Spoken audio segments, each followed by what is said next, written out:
there. Could you tell that Tyro had a new dance? Yeah, the Flunky Flu Blues. Oh, Flip dear. flop. Have there been so many sick people around you that you're thinking about that? Yeah, some are getting well, Lur. Are you Well-list. cheering them up with your new dance? Oh, yeah, I do a lot of cheering. I say, get well, rah, rah, rah, get well, hip, hip, hooray. But they just look at me like I'm sick. But I'm not. I don't have the flu. Do you get sick? No. Well, I try. And some people say I make them sick, but I've only been a little sick sometimes. Sometimes I try to get an earth cold. But do you get sick? I get the flu, and I get sore throats, and things like that.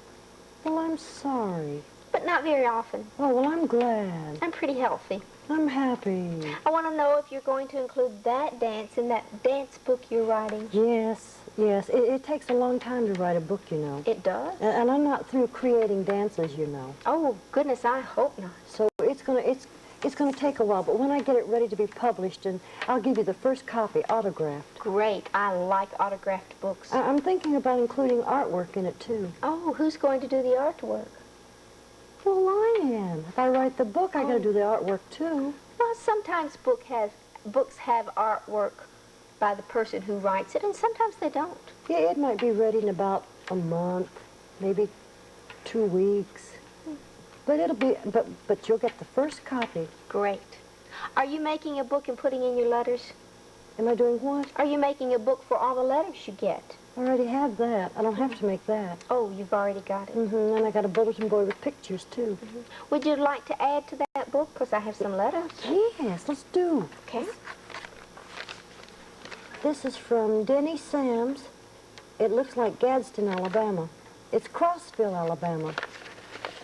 Let's see what Denny wrote. Oh, dear Tyro, I love you very, very, very, very, very, very, very much, Tyro. Dear Tyro, I like your show. I'm 6. Denny, Melissa, Sams. And she thinks is that my dancing costume? I hadn't thought about that. Could be. I could even put costumes. Gee, Denny, what an idea. I could put costumes in my pictures. But nothing will ever look as nice as your tunic. Oh, I'll put the costume over the tunic when I draw 'em. This one is from Stacy Thompson in Muscle Shoals, Alabama. You were asking me about muscle yesterday. That sure looks like what you've got when you have to move an arm. That's the kind of muscle it is. My name is Stacy Thomason. I live in Muscle Shoals, Alabama. I watch your show all the time. I am 5 years old. Here is a picture of you and me. Oh. Oh. Both of us are smiling. That's Tyro, T-Y-R-O. And notice Stacy put Tyro at the top. Yeah, her pictures are... I got to put titles on my pages, too, haven't I? And there is Stacy. And how do you spell Stacy? S-T-A-C-Y. Very good. That's nice. Those are... Thank you, Stacy. You have one more letter. Okay. And this is from Bunky Howard in Odenville, Alabama.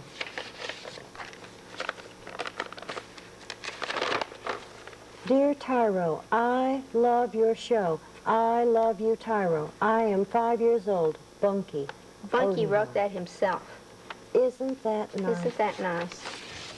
Oh, Bunky, it is titled A Sunny Sun and a Rainbow. Oh, I have to title my pages. Sometimes pictures are titled or named, and Bunky decided to put a name to his picture. Yeah. Did I tell you that Ashley Weiss from Keller, Alabama, she's 9 years old, and she likes our show, too. She does? Yeah. That's good. And poor thing, there's somebody that lives in Hueytown, Alabama, at 108 Virginia Drive. Somebody watches our show every day after school, but I don't know who that somebody is, because there was no name to that letter boy. Oh, dear. An address, but no name. Yeah. And I got a real sweet letter from Amber Payne in Dora, Alabama. And Miss Sarah, she thinks about us all the time. And she said, I know you like green, So she wrote one sentence with a green pen. Wasn't that nice? That was very thoughtful of her. Yeah. I need to write a sentence in my book in green, too. That would be a good idea, especially since it's your favorite color. Yeah. Why don't you talk about your address in green? Okay. I am Green Tyro, and you can write to me. That's Tyro, Tyro, P.O. Box 443, Huntsville, Alabama, 35804. Now, it doesn't have to be in green, but, you know, it's nice if it is. I sign my name in green and stuff. Are you sick? No. Oh, boy, am I glad, because I don't feel like cheering anybody else up anymore. Why? It's hard work cheering people up. It is. Yeah. Well, let me tell you, we have 3 people here who have been so patient waiting on you so they could meet you. Those are people? Mm-hmm. I thought they were pictures. They're pretty as pictures. Here's Jill. Hi, Jill. And everybody's got long hair. Jill brought her friends with her. Neato. Jill, tell us who you brought. This is Andrea and this is Emily. Andrea and Emily. Andrea's got things growing out the side of her head. No, she doesn't. Those Yes, are she does. decorations for her No, hair. that's flowers. She's got pink flowers going out the side of her head. Andrea, what are those things called? Puffs. Andrea has puffs in her hair. Well, doesn't she have to put it out or put it on or throw it away? No, she puts them on after she gets her hair combed so that her hair looks very dressed up. Well, her pink puffs match her pink dress. Andrea told me that she had strep. Do you know what strep is? It must be a flat stripe running across the top, a crooked stripe running across the top of her dress. No, it's a kind of sickness you get from an infection. Is it like the flu? Kind of. Did it hit your throat? Was it your throat that was sore? Yeah, in my ear. In your ear. But I didn't complain about my throat. Didn't complain. Wow. Have you ever been sick, Jill? What has been sick?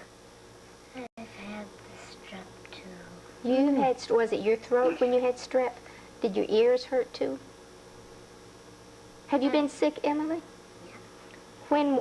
Where were you sick? What was sick about you? I had the chicken pox. Mm-hmm. Little red dots all over. Itchy, scratchy red dots. Does the rest of your family get sick too? Does your mother ever get sick?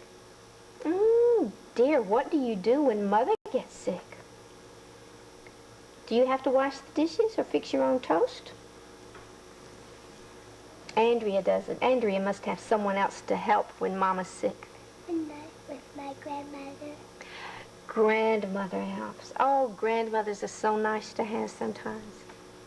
But nobody can take the place of mother, can they? Of course, nobody can take the place of Andrea or Daddy or brother or Tyro. Nobody wants to. Oh, I don't know about that. There's a beautiful poem about Mother that I've always loved. When Mother plays at twilight, I can barely see her face. It's deep in dusky shadows that fill the corner place. But I can see her white hands go fluttering, and I can hear her silver music when she begins to sing. Yeah. But if Mother were sick, she couldn't feel like doing that, could she? No, but I think mothers probably have special songs they sing to their children. And here's a song that I sang to my little boys when they were little.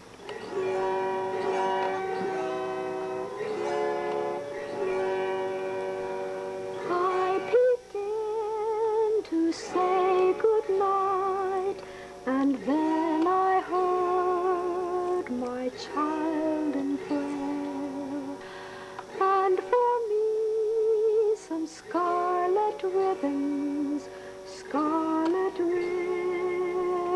for my hair. All the stores were closed and shuttered, all the streets were cold and bare. In our town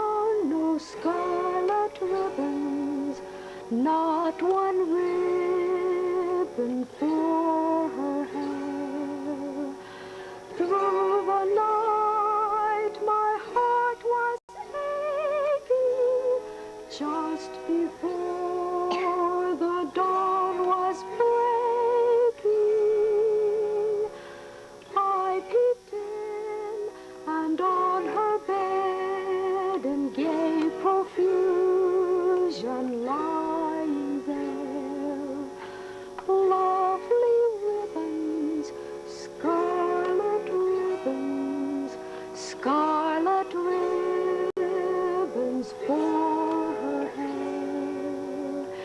If I live to be 100, I shall never know from where came the ribbons, lovely ribbons, scarlet ribbons for her hair, for her hair. I know that song. It tells a story, doesn't it, Andrea? Wonder where the scarlet ribbons came from.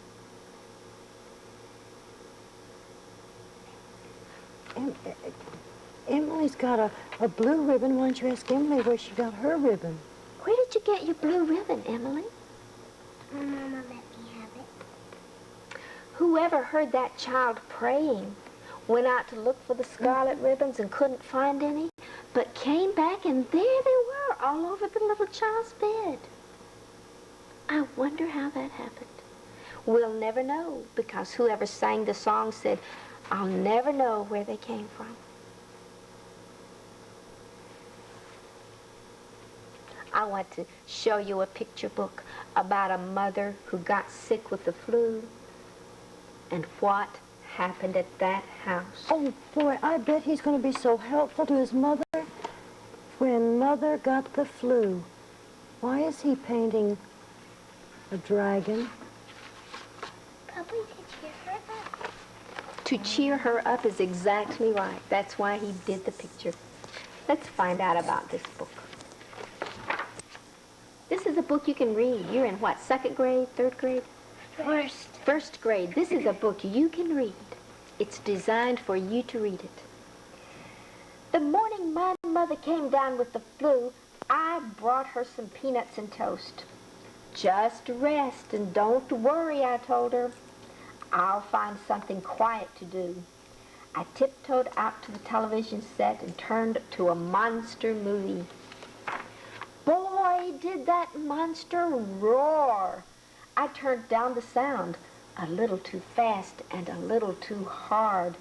The knob came off in my hand. No matter how I tried, I could not get the knob back on the set. I got out my watercolor paint so I could make a picture to give my mother when she got up and saw the knob. Besides, I needed something to do when the monster was not swatting planes and trampling trains. While I was painting, Lobelia, our cat, walked across my watercolors. As I grabbed for her, quickly but quietly, she ran over my picture and across the rug. I tried to wash red and green cat paw prints off the rug. That spread them into big red and green blobs.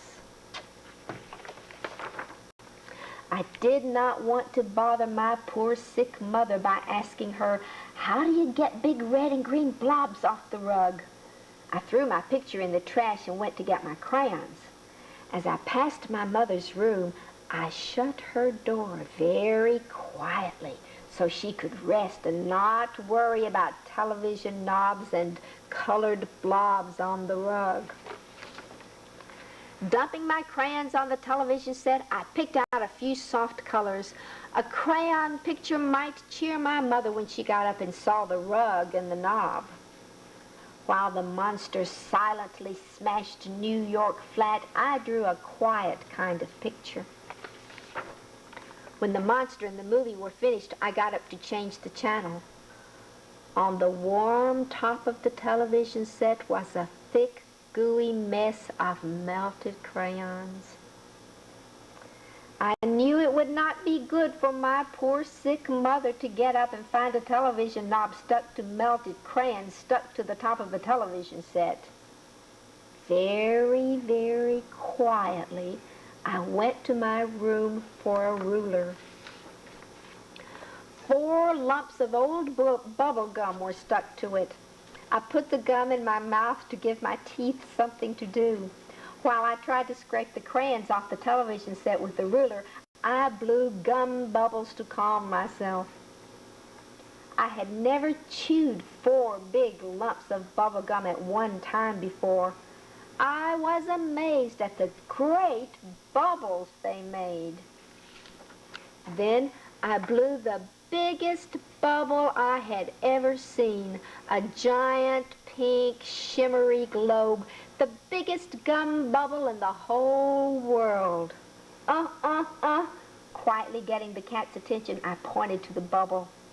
When you blow the biggest gum bubble in the world, you want somebody to notice. Lobelia crept closer. She lifted one green and red paw. Blug! My face and my cat were covered with sticky pink goo. With a yowl, Lobelia leaped right out the window. Barefoot in my old pajamas, I scrambled after her. I had to save my poor gummy cat before she got into trouble and before my mother saw her. As I chased Lobelia across streets and alleys and fields, 2 dogs we passed raced after us. In a vacant lot, I lost sight of my cat. Stumbling through a jungle of weeds, I yelled, "Lobelia!" and "Go home, dogs!" Through the weeds, I saw a furry gray tail. As I ran toward it, the dogs tumbled after me, barking, "Yark, yorp, yark." That cat seemed to drop right off the earth. Then from under the earth came a long cat howl. At the same moment, I fell into a hole. Down I dropped, down, down, down. It seemed at least a mile, and then I bumped something hard and felt cold water up to my shoulders.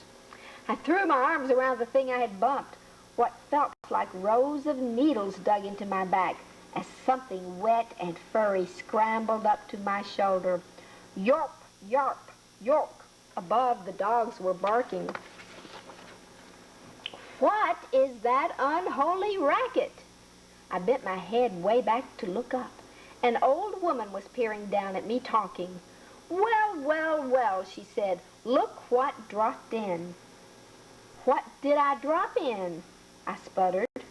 "Oh, well, keep a grip on that bucket and I'll haul you up. Dogs, stop yelling. Here, go catch my lunch." I hung on to the bucket as she pulled it up. Near the top of the hole, the cat scrambled onto my head and out of the well. "Here, get off my hat," the woman cried, and the bucket and I dropped a few feet. And then I was pulled up again. At the top of the well, I scrambled out and flopped face down in the weeds. "Is this poor soggy cat related to you?" asked the woman. I sort of nodded, still face down in the weeds.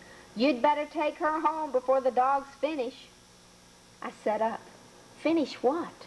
My lunch.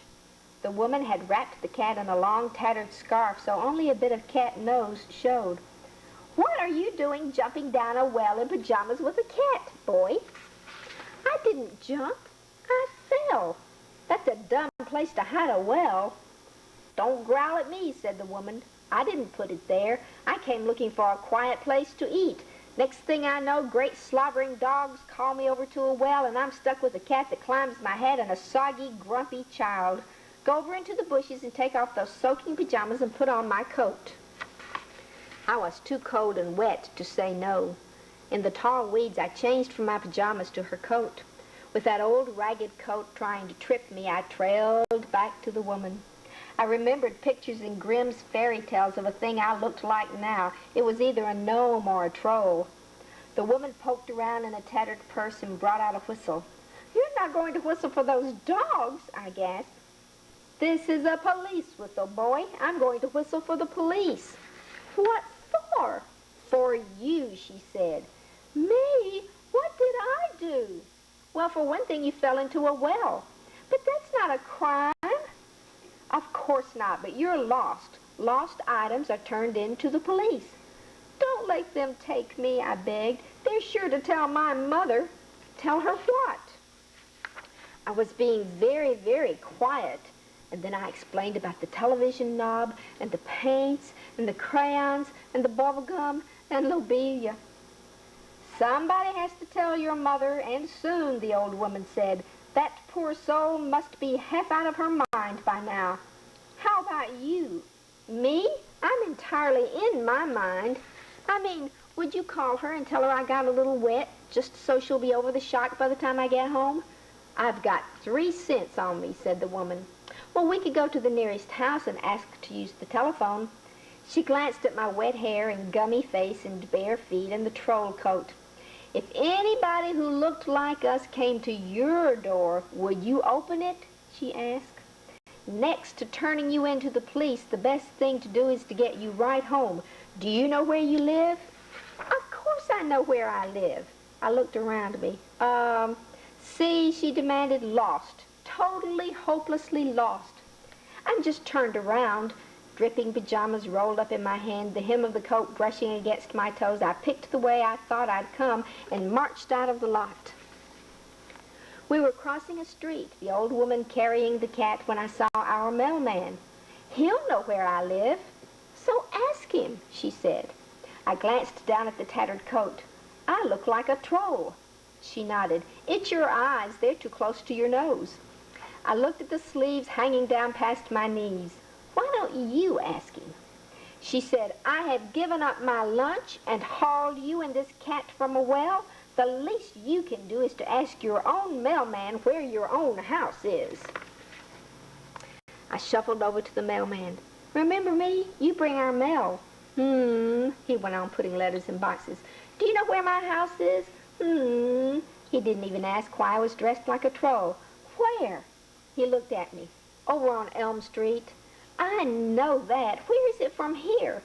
He took me to the corner and showed me how to get home. Are you sure you can find it now? Of course. I was just mixed up there for a minute. I trudged home with the woman carrying the cat. On the porch I said, you'll come in and break all the news to my mother? She handed me the cat and still wrapped in the scarf. I'll wait out here for my coat, she said. If your mother wants me to come in, she'll invite me. I opened the front door. Hi, Mom, I called. Everything's fine, just stay calm. Setting the cat on the bathroom rug, I hurried down the hall to my poor sick mother. She lay with her head buried in the pillow, making horrible noises. I touched her shoulder. Mother, you're snoring. She rolled over, blinking. I slept like a rock. You were so quiet, I hardly knew you were here. What is that dirty pink goo all over your face? And why are you dressed like a troll? Mom, there's a lady on the porch who hauled me out of a well. Mother leaped out of bed and ran to the front door. A well? The old woman helped her to the parlor sofa and said to me, tell her. When I finished explaining, my mother said to the old woman, how can I ever thank you? You can make him give back my coat. First, I went into the bathroom to get the woman's scarf. As I unwrapped the cat, I got one of the most awful surprises I had had all day. I ran back to the parlor carrying the cat. Mother! What is that? My mother demanded. Your cat, the woman told her. No, I wailed, it's not. I suppose the one with the gooey pink face is. And the old woman pointed toward Lobelia, who was curled up on the bottom bookshelf. You, I said to Lobelia, I must have lost track of you in those weeds. Then you just came home and left me chasing the wrong cat. The old woman took the extra cat from me. This one has put up with a lot. If I can't find her owner, I'll keep her. In a world of